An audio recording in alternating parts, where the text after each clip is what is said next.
करोड़ी भाव रहल। परमपिता परमेश्वर से यह कामना बा कि हे मालिक वो पवित्र आत्मा के कर्मों के अनुसार उचित स्थान दीजिएगा और सदा कुल परिवार को इस दुख के घड़ी से जल्द उबारिएगा।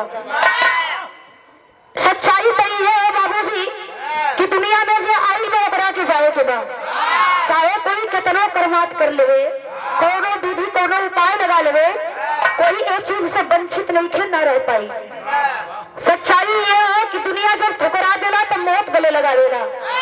इंसान हर रिश्ता पर भारी हो जाला कब?